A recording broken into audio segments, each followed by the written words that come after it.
Chaos and devastation unfolded on these very streets near Delhi's Red Fort metro station, where a deadly explosion claimed 13 lives on November 10th. Nearly a week later, the old Lajpat Rai market has reopened, but fear still grips traders and locals.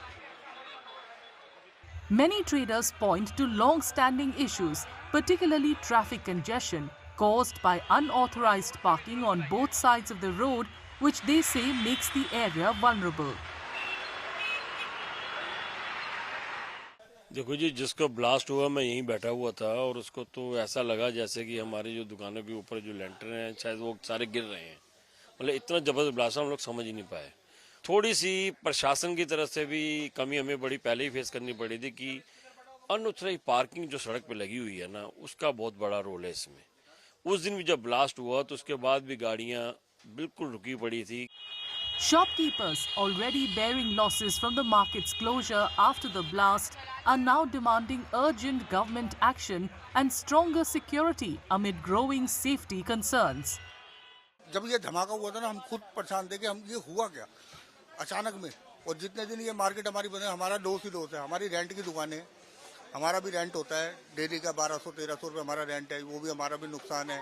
जो हमारे customer खराब हुए, daily की cell purchase होती है, हमारा बहुत नुकसान हुआ है इसमें।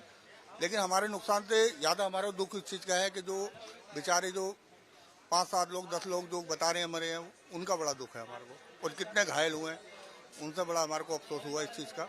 हम इसलिए थोड़ा सा दुखित में हैं अभी भी, और अभी भी डर रहे हैं। बाहर नीचे जाते हुए भी हमारे को डर लग रहा है इस टाइम। उसके लिए एक हफ्ते पहले जो ब्लास्ट हुआ था उसमें तो काफ़ी नुकसान हुआ, सबका हुआ है। उसके बाद एक हफ्ते पूरी मार्केट बंद हुई तो हमारा भी नुकसान हुआ। प्लस जो वर्कर यहाँ पे है, जो भी जिनकी दुकान है, किराया है, सब कुछ देखना हमारे को, तो हमारे को आगे के लिए थोड़ा सोचना तो पड़ेगा ही। और प्लस उसका आप सुरक्षा कह रहे हैं, सुरक्षा पर थोड़ा गवर्नमेंट को ध्यान देना पड़ेगा, या जो पुलिस प्रशासन है उसको भी थोड़ा ध्यान देना पड़ेगा इस पर, क्योंकि इनकी लापरवाही है और कुछ नहीं है।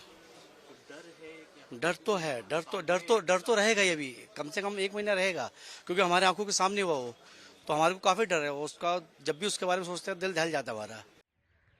A powerful blast rocked the national capital on Monday evening, just hours after authorities recovered 360 kgs of suspected ammonium nitrate and a cache of arms from a Kashmiri doctor's rented home in Faridabad. 13 people, including rickshaw and taxi drivers, were killed, leaving families devastated.